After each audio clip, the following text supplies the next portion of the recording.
it's hard.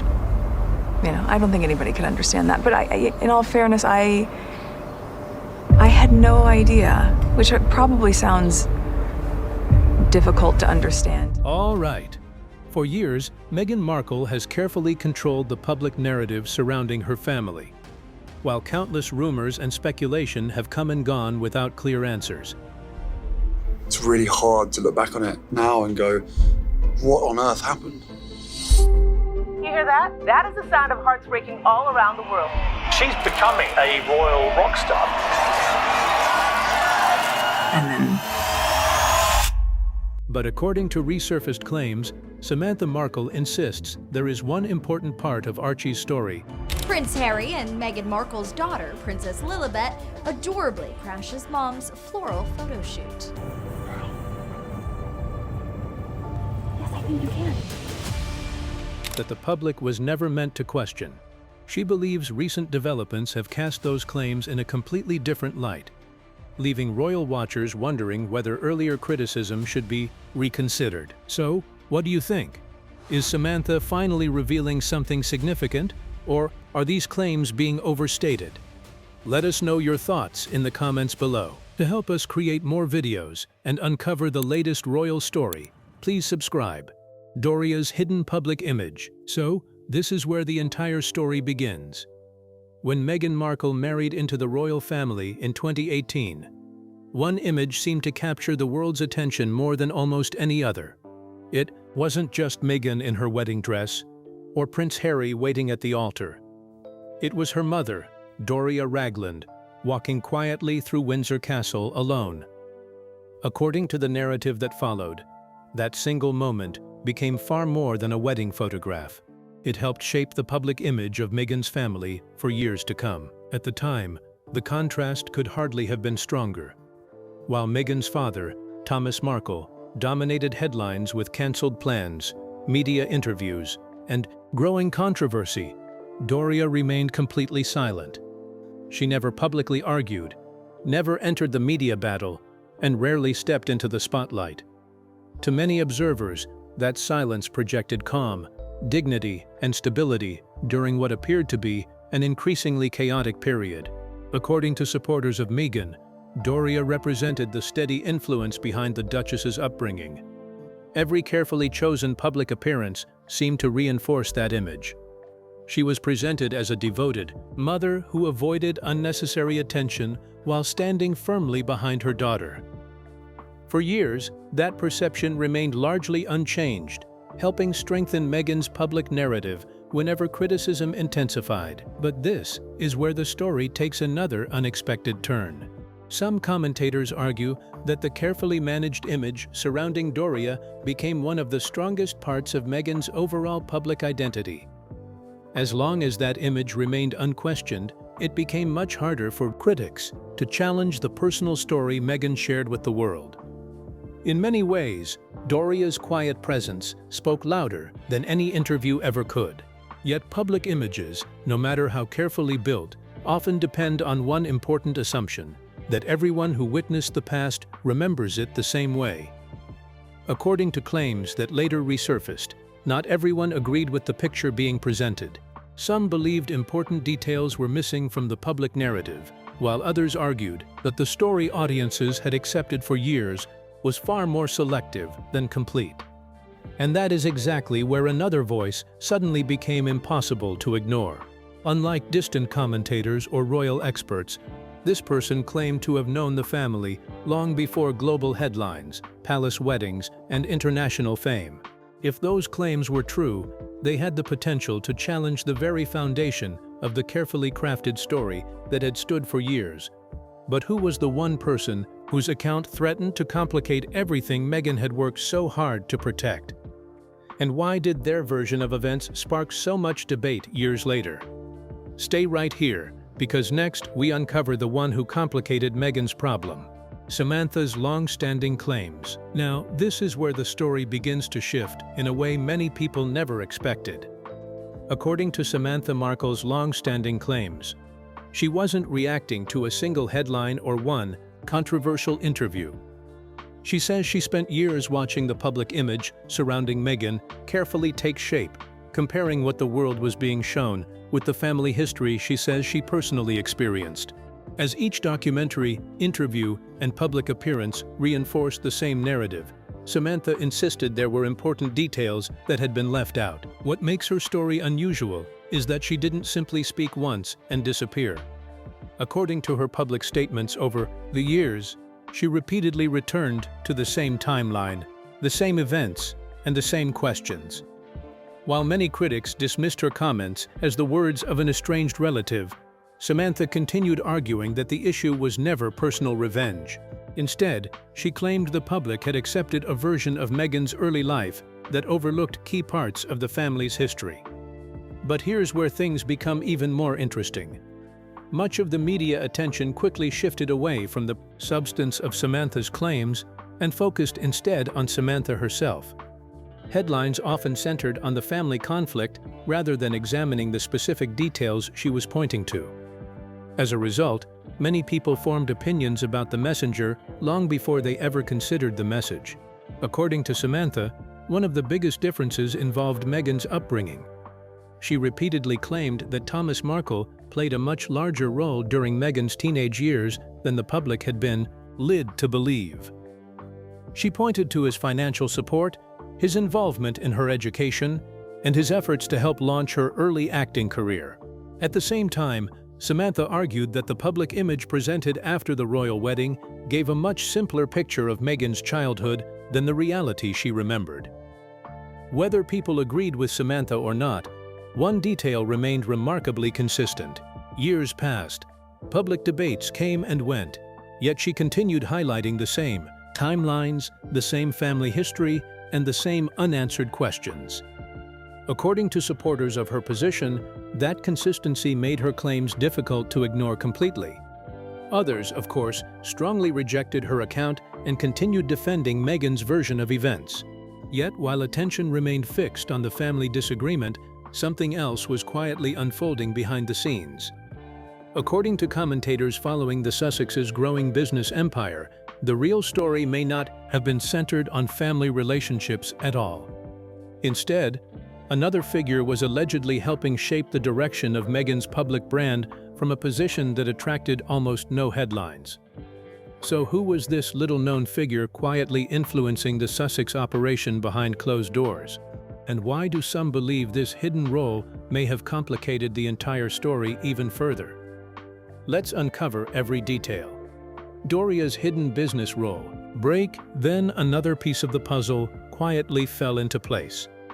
For years, Doria Ragland's public image remained remarkably consistent. She was widely presented as a devoted mother, a yoga instructor, and a former social worker who preferred a quiet life away from headlines and business deals. According to the public narrative, she represented stability rather than strategy, offering personal support while staying outside the commercial side of Meghan's growing brand. But according to publicly discussed corporate records, that picture became far more complicated in 2022. Reports indicated that Doria was listed as holding 3 major executive positions within a Delaware-registered company connected to Meghan's business interests. She reportedly served as Chief Executive Officer, Chief Financial Officer, and Company Secretary at the same time. There was no major announcement, no press conference, and very little public discussion about the appointments, despite their significance. Now, this is where many commentators began asking new questions. Delaware has long been known as a popular place to register businesses because of its legal and corporate advantages. According to business observers, decisions involving corporate structures in that jurisdiction are usually made carefully, especially when a company is laying the foundation for future commercial projects. If those reports were accurate, then these appointments were more than routine paperwork. They suggested that Doria's role may have extended far beyond the supportive public image most people had come to recognize. At almost the same time, another carefully crafted public moment attracted widespread attention. Meghan reportedly presented the very first product from her lifestyle brand to Doria before anyone else received it. Supporters viewed the gesture as a touching tribute to a mother and daughter whose bond had remained strong despite years of intense public attention. The image reinforced everything audiences had already come to believe about Doria's place in Meghan's life. Yet some commentators argued that the public symbolism and the reported corporate filings appeared to tell two very different stories. One presented Doria as the warm family figure standing quietly behind Meghan's success. The other suggested she may have occupied an important position within the business structure, helping shape that success behind the scenes. Whether those two roles naturally fit together or created a different public impression became another subject of debate. Interestingly, Samantha Markle had spent years claiming there were important differences between the public narrative and what she believed was happening behind closed doors. While many dismissed those claims, supporters argued that publicly available business records encouraged people to take a closer look rather than relying only on carefully managed public appearances. But perhaps the biggest question was still waiting to be answered. If the public image and the reported business structure appeared so different, what else might the broader narrative have overlooked? And could understanding that difference completely change the way people viewed Meghan's carefully crafted story? Stay glued, because next we uncover the reality behind the image, Meghan's empire under pressure. Now, this is where the bigger picture starts coming into focus. According to the narrative surrounding the Sussexes' post-royal journey, the plan seems straightforward. Step away from royal duties, build an independent business empire, sign major media deals, and prove that the Sussex name could thrive on its own. For a while, many believed that strategy was working. Huge partnerships were announced, ambitious projects filled the headlines, and the future appeared full of promise. But then, the picture reportedly began to change. One by one, some of the ventures that had generated enormous excitement struggled to meet expectations. Spotify ended its partnership after only one podcast season, while Meghan's animated project, Pearl, never reached audiences after being cancelled during development. According to public reports, these setbacks fueled growing speculation about the long-term strength of the Sussex business strategy. Whether those decisions reflected creative differences, changing business priorities, or commercial realities became a topic of constant debate. Now, here's where things become much more personal. As business pressures reportedly increased behind the scenes, Doria Ragland's role appeared to grow beyond that of a supportive mother. According to commentators and reports surrounding the household, she became a steady presence inside the Montecito home during one of the family's most challenging periods. Rather than making public appearances or speaking to the media, she was said to be helping hold together the day-to-day rhythm of family life. While Meghan and Harry navigated mounting professional and personal demands, some royal commentators even suggested that Prince Harry found comfort in Doria's calming influence. According to those accounts, her presence helped provide stability during an increasingly stressful chapter. Interestingly, this echoed claims Samantha Markle had made years earlier, arguing that Doria's importance within Meghan's private world extended far beyond the carefully managed public image most people had come to know. But even the strongest support systems can come under pressure. According to claims that later surfaced, months of living and working so closely together may have gradually changed the atmosphere inside the household. Reports began suggesting that constant stress, ongoing public scrutiny, and the weight of maintaining a global brand had started affecting relationships behind closed doors. Whether those reports accurately reflected reality remains disputed, but they fueled fresh speculation about tensions within the family itself. Then came one of the most talked about claims of all. According to accounts shared by some commentators, Doria eventually reached a point where she wanted to step away from the constant pressure surrounding the Sussex household. Supporters strongly dispute those claims, while critics argue they reveal a side of the story that was never intended for public view. Regardless of which version people believe, the reports raised an important question. If Meghan's closest source of support was no longer constantly by her side, What did that mean for everything the Sussexes were trying to build? And perhaps the biggest mystery was still ahead. Did Doria really decide that enough was enough? Or has the truth behind her changing role remained hidden all along? Let's break down every detail. Doria's quiet disappearance. But then another detail quietly changed everything. According to the claims surrounding this narrative, the response to one public controversy revealed far more than the controversy itself. In late 2025, a broadcaster made allegations about Doria Ragland that were later acknowledged as false. The Sussex team reportedly reacted almost immediately, with public complaints, a formal apology from the broadcaster, and widespread media attention following soon after. To many observers, it demonstrated just how quickly the organization could mobilize when it believed Doria's public reputation needed protecting. But here's where the story becomes much more intriguing. According to commentators following the Sussexes closely, there had been earlier reports suggesting Doria's role inside the Montecito household had changed significantly. Yet, unlike the broadcaster controversy, those reports received no official clarification. There was no detailed statement, no effort to explain the speculation, and no public campaign addressing the growing questions. For some critics, that contrast raised an obvious question. Why respond so forcefully to one issue while remaining completely silent about another? Supporters argue the answer is simple. False public allegations deserve an immediate correction, while private family matters remain exactly that, private. Others, however, believe the silence itself became part of the story. According to those commentators, carefully managed public images are often maintained not only by what is publicly addressed, but also by what is intentionally left unanswered. Then came another detail that sparked fresh debate. Around Mother's Day, Meghan publicly highlighted products connected to her lifestyle brand while celebrating her children. Some critics noticed that Doria was not publicly mentioned during that occasion, despite previously being described as one of the most important people in Meghan's life. Supporters dismissed the observation as reading far too much into an ordinary social media post. Others believed it reflected a subtle shift in the public presentation of their relationship. The discussion continued when viewers revisited Meghan's lifestyle series. According to commentators, every scene appeared carefully designed, from the decor to the conversations and overall atmosphere. During the series, Meghan referred to her mother as a free spirit, a phrase many interpreted simply as affectionate.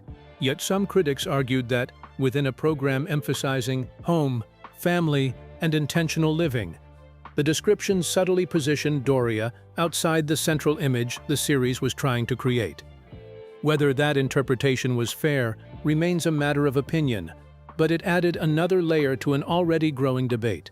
Interestingly, Samantha Markle had long claimed there was a recurring pattern behind Meghan's public narrative. According to Samantha's account, certain people appeared prominently when they strengthened the story being told, only to quietly fade from view when the focus shifted elsewhere. Supporters of Meghan strongly reject that characterization, but critics argue later events encouraged fresh questions about those earlier claims. And then attention reportedly shifted far beyond Montecito. According to reports circulating at the time, another private conversation inside the royal family was quietly taking shape. One involving King Charles and a deeply personal request concerning Harry's children. Could that meeting reveal something no public statement ever explained? Keep watching to find. Samantha's prediction comes true. Now, this is where Samantha longtime prophesy become reality. For years, Samantha Markle's claims were brushed aside as little more than family drama. Many people dismissed her before they even considered what she was actually saying. But then something happened behind the walls of one of the most private royal homes in Britain, and suddenly, the conversation became much harder to ignore. The meeting at Highgrove House was remarkably private. No photographers were waiting outside, no carefully staged family portraits, and no lengthy palace briefing afterward. Instead, there was only a short official statement confirming that King Charles and Queen Camilla had welcomed Prince Harry, Meghan, Archie, and Lilibet. That was all. Yet sometimes what isn't said speaks louder than what is. The absence of Prince William immediately caught attention. Rather than looking like a complete family reunion, the visit appeared to center on something far more personal. A grandfather finally spending time with his grandchildren after years apart. That single detail changed how many people viewed the meeting. For a long time, Samantha had argued that the children would eventually become the key to rebuilding contact with the royal family. She repeatedly suggested that access to Archie and Lilibet would one day become too important to keep out of reach forever. Whether people believed her or not, the Highgrove meeting seemed to follow a pattern she had described for years. What makes the moment even more fascinating is how carefully it was handled. The palace released only the smallest amount of information, offering enough to confirm the meeting while revealing almost nothing about what was discussed. That's often how royal communications work when an event is too significant to remain secret, but too sensitive to explain in detail. Meanwhile, Samantha continued making the same arguments she had repeated for years. She pointed to what she believed were inconsistencies in the public story, while Doria Ragland remained almost completely silent. As more public records, business filings, and family developments surfaced, some observers began asking whether Samantha had been noticing patterns others simply overlooked. Then, there is Harry himself. He left royal life believing he was building something entirely new. But what if the bigger picture surrounding him was far more complicated than he ever realized? What if the people shaping events weren't always the ones standing in front of the cameras? And what could that mean for everything that happens next? Stay glued to your screen because the next chapter changes everything. Harry never saw the truth. And then, this is where the story becomes much more complicated. It's easy to look at Prince Harry and assume the entire picture is simple. Many people see a prince who walked away from royal life, signed major media deals, published a best-selling memoir, and publicly criticized his own family. From that perspective, the ending seems obvious. A man who gave up everything for a future that never unfolded the way he expected. But there may be another way to look at it. Imagine spending years believing you fully understood the people closest to you, only to discover that some of the most important decisions were happening quietly in the background. Not because anyone openly hid them from you, but because they took place in areas you were never directly involved in. Business filings, corporate structures, financial decisions, administrative planning. The kind of details most people rarely think about until they suddenly become impossible to ignore. According to accounts discussed throughout this story, Harry appeared to place enormous trust in Doria Ragland. People close to the household often described her as a calming presence, someone who brought stability during difficult periods. At a time when pressure around the Sussex brand continued to grow, that sense of comfort may have mattered more than ever. From Harry's point of view, Doria represented warmth, patience, and family. She wasn't simply Meghan's mother. She appeared to become one of the emotional anchors inside the household. That naturally built trust.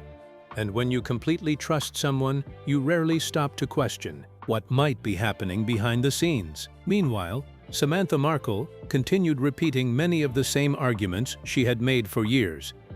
She spoke about timelines, family history, and what she believed were important gaps between the public story and private reality. Whether people agreed with her or not, her comments were often dismissed before they were carefully examined. The focus quickly shifted away from her claims and toward her personally, making it easier for many to ignore the details she was raising. That meant Harry may never have seriously considered another version of the story. The public image presented to him looked consistent with the one presented to everyone else. There seemed to be little reason to question it. As commercial projects began facing setbacks, including highly publicized media partnerships that failed to meet expectations, those problems could easily have appeared to Harry as ordinary business disappointments. Large entertainment deals succeed and fail all the time. Creative partnerships collapse, markets change, audiences move on. From his perspective, those explanations may have seemed perfectly reasonable. But what if some of the bigger decisions affecting those outcomes were happening in areas where he had little direct involvement? If that were true, it would completely change how someone viewed the situation from the inside. At the same time, reports suggested the pressure inside the household continued to grow. The supportive environment Harry had relied on reportedly became harder to maintain, especially after Doria was no longer a constant presence in daily life. Without that familiar source of stability, the life he had worked so hard to build may have begun to look very different from the one he had originally imagined. Seen through that lens, Samantha wasn't simply challenging Meghan's public story. She believed she was describing the environment Harry himself was living in. The striking part is that he may never have viewed it that way, because the version reaching him was carefully shaped long before he ever had reason to question it. So, do you think Samantha was right all along? Or is there still an important piece of the puzzle we're missing? We would love to hear your thoughts in the comments below. Don't forget to like and subscribe.